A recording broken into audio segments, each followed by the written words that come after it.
Slide দেখা যাচ্ছে? জি sir. Hello, yes sir, দেখা যায়।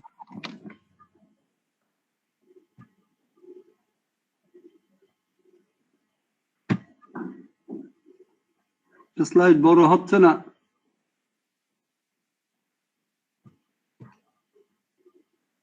এই ল্যাপটপে এক এক সমস্যা। ঠিক আছে,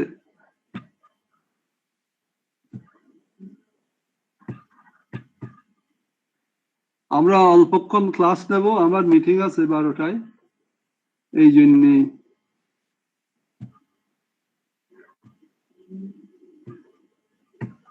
আমরা ডিকে অফ টিম্বার পর্যন্ত পড়েছিলাম গত ক্লাসে, মনে আছে? Hello, yes sir.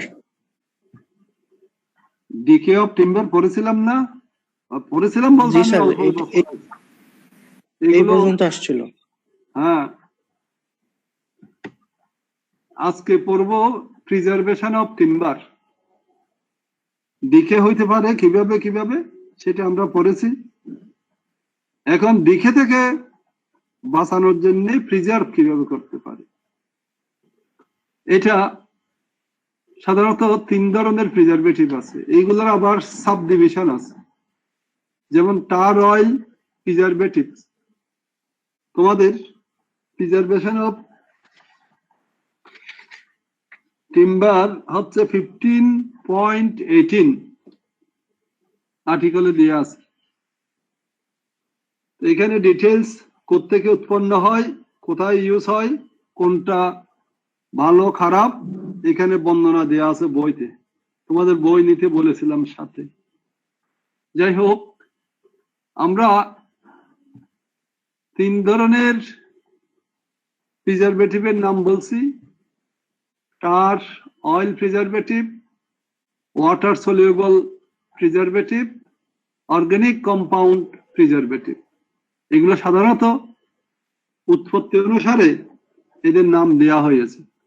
টার অয়েল প্রিজারভেটিভ, এটা তোমরা সবাই জানো, ডিস্ট্রাকটিভ ডিস্টিলেশন অফ কোল থেকে এটা করা হয়, বা পেট্রোলিয়াম প্রোডাক্ট, উড প্রোডাক্ট, এই বিভিন্ন মেটেরিয়াল থেকে এগুলো ডিস্ট্রাকটিভ ডিস্টিলেশন করেই পাওয়া যায়। যাই হোক, এর মধ্যে মেইন 3টা হচ্ছে কোল, টার, ক্রিওশর্টস। এটাকে ক্রিওশর্টস বলা হয়।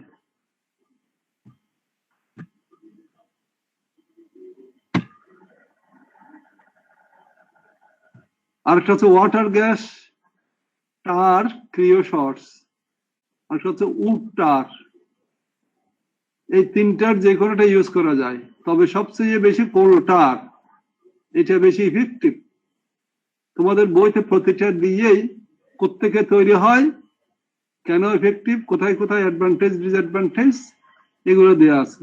আমি ওইগুলো বলবো না, যেহেতু বইতে সব আছে, এগুলো নিজেরা পড়লেই বুঝতে পারো।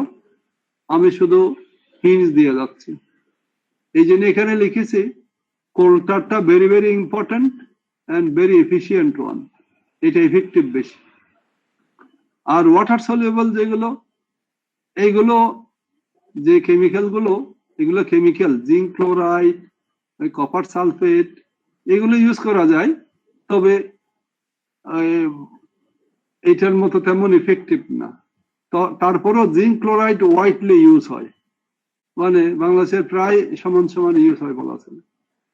অর্গানিক কম্পাউন্ড দিয়ে হয়, এরা কিন্তু অরিজিন হচ্ছে অর্গানিক কম্পাউন্ড, যেমন টেট্রা ক্লোরোফেনল, পেন্টাক্লোরোফেনল, এগুলো অর্গানিক কম্পাউন্ড থেকে তৈরি হয়, কিন্তু এরা একটু টক্সিক। এই কারণে এটা তেমন, অর্গানিক কম্পাউন্ডটা খুব স্পেসিফিক কাজ ছাড়া এটা ইউজ হয় না। তার মানে উড প্রিজারভেটিভ হিসেবে আমরা কোলটার ইউজ করি। আমরা ছোটকাল থেকেও শুনেছি কোলটার সবচেয়ে বেশি ইউজ হয়, এবং প্র্যাকটিক্যালি দেখেছি কোলটার দিলে আর পোকা টোকা ধরে না।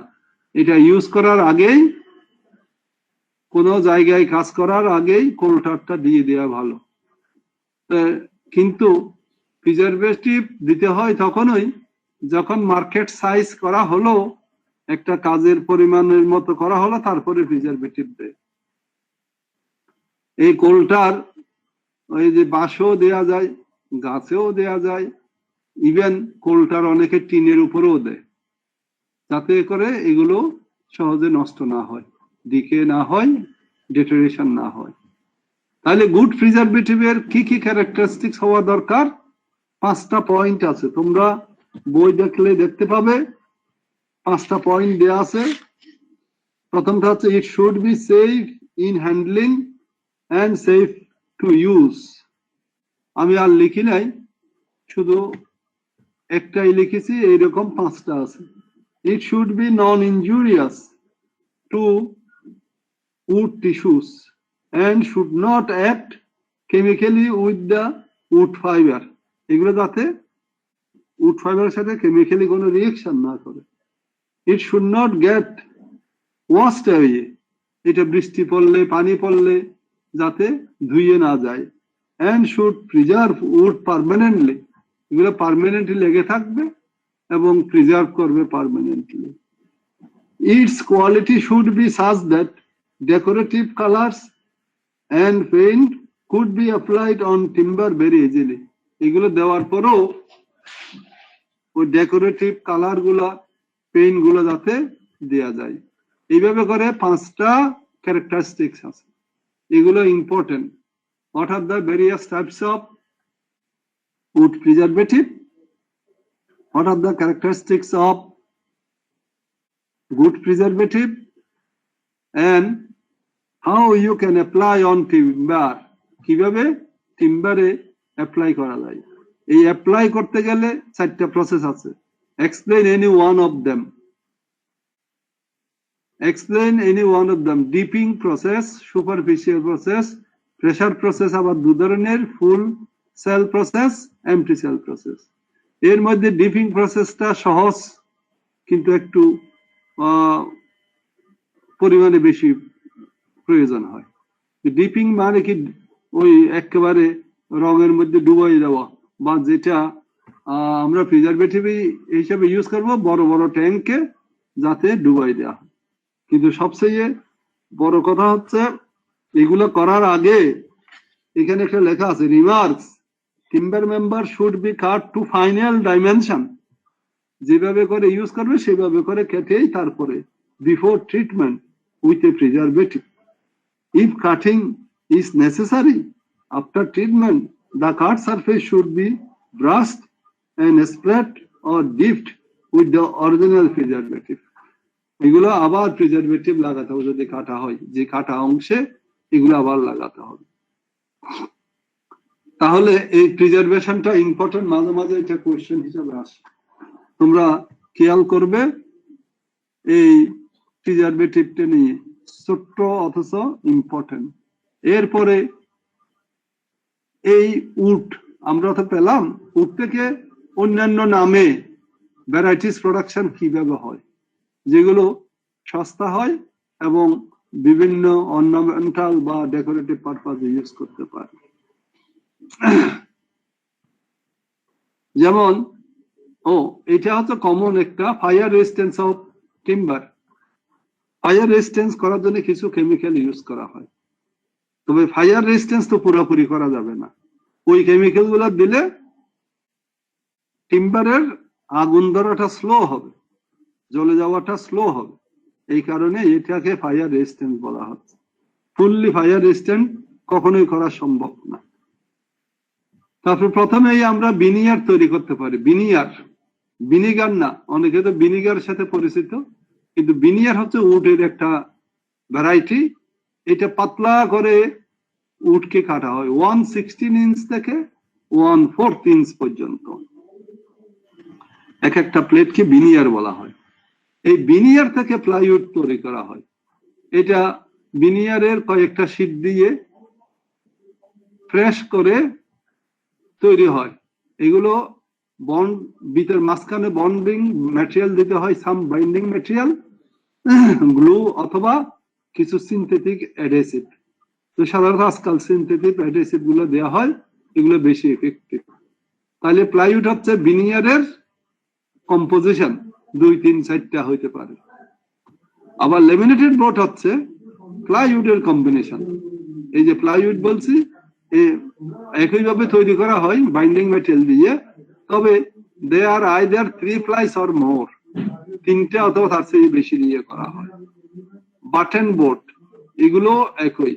রিকনস্ট্রাক্টেড উড, রিকনস্ট্রাক্টেড মানে উড যেগুলো নষ্ট হয়েছে ভালো মানের উড গুলোকে নিয়ে করতে হয়। পাটেক্স, পাটেক্স হয় সাধারণত জুট স্টিক থেকে। এই পাটেক্স কোম্পানি শুধু আমাদের বাংলাদেশেই আছে। আমাদের বাংলাদেশে জুট স্টিক বেশি পাওয়া যায়, এবং উড চিপস গুলো, উড চিপস বলতে উডের যেগুলো নষ্ট ইয়েগুলো আছে ওয়াস্ট উড গুলো, সেগুলোকে গুঁড়ো গুলোকে নিয়ে একসাথে মোল্ডিং করে গাম দিয়ে একটা পাটেক্স তৈরি করা হয়। এই পাটেক্স হালকা হয়, এগুলো লাইটার, শুধুমাত্র বাংলাদেশেই তৈরি হয়। এটা বাংলাদেশে তৈরি হয়, জুট বেশি আছে বলে। এছাড়া কর্ক অ্যান্ড কর্ক বোক, এগুলো হালকা গাছ থেকে তৈরি করা হয়। কর্ক তো সবাই দেখেছো। কর্ক সাধারণত কেমিস্ট্রি ল্যাব বা আমাদের এনভায়রনমেন্টাল ল্যাবে কর্ক আছে, কর্ক বোর্ড আছে, এগুলো ওই কাজের জন্য মেইনলি ইউজ হয়। যাই হোক, এখানে ভ্যারাইটিস প্রোডাকশন বইতে যেগুলো আছে ওদের বৈশিষ্ট্য কিভাবে করে দেওয়া আছে, ওখানে পড়ে নিতে হবে। এরপরে বাংলাদেশে কি কি গাছ অ্যাভেলেবল এগুলো সবাই চিনো। এরকম ইম্পর্টেন্ট 5টা গাছের নাম বলতে পারে, কোথায় পাওয়া যায়, কি কাজে ইউজ হয় ওদের। এইভাবে করে নামগুলো আমি এখানে প্রায় 20টার মতো নাম দিয়েছি। এই যে টিক আর সেগুন, আরেকটা আছে শাল, গর্জন, গজারি, গামারি, জারুল, সুন্দরী, শিশম আর শিশু বলে, শিশু গাছ। এগুলো মোটামুটি আমাদের ক্যাম্পাসের ভিতরে মোটামুটি প্রায় সব গাছই আছে। শিরিষ গাছ, শিমুল গাছ, দেবদারু গাছ, অর্জুন, বকুল, ম্যাঙ্গো, নিম, ব্যাম্বু, বেনিয়ন। বেনিয়ন দেখেছো কোথাও? হ্যালো, বট গাছ। হ্যাঁ, বট গাছ। বট গাছ তো যেখানে সেখানে থাকে, কিন্তু বেশ বড় হয়ে যায়। তেঁতুল গাছ, তেঁতুলও তো চিনো। কেইন, কেইন মানে বেত, ওই যে বেতের তৈরি বিভিন্ন ফার্নিচার হয়।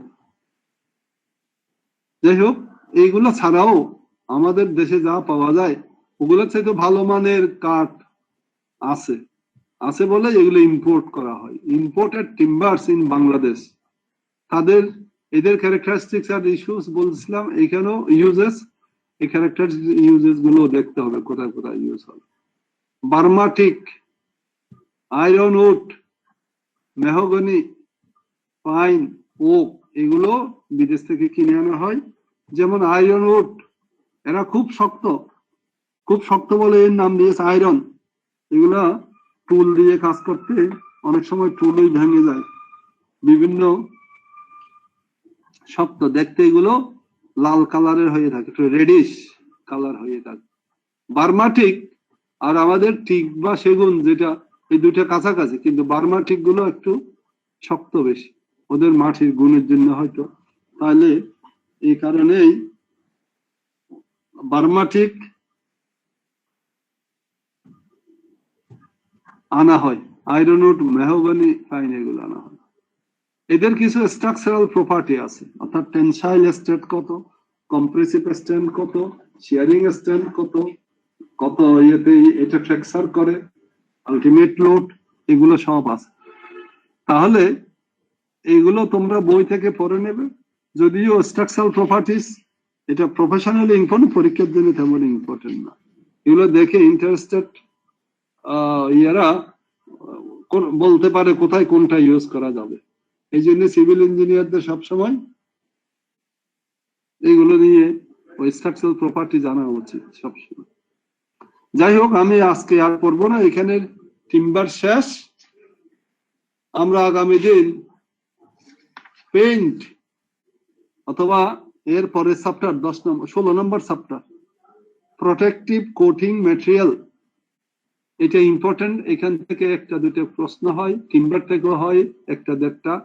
এই জন্য এগুলা চ্যাপ্টার ওয়াইজ, সহজ চ্যাপ্টার, এখানে বোঝার কিছু নাই, কিছু মনে রাখা, তাহলে ইম্পর্টেন্ট ইয়েগুলো আমরা মনে রাখতে পারি, তারপর পরীক্ষায় আসলে দেখতে পারি।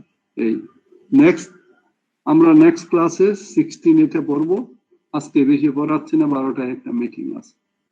যে হোক, ঠিক আছে, তোমরা আগে আসতো ভালোই হয়েছে, আমারও সুবিধা হয়েছে, একটাই আসার বসে থাকা চাইতে। তো ঠিক আছে,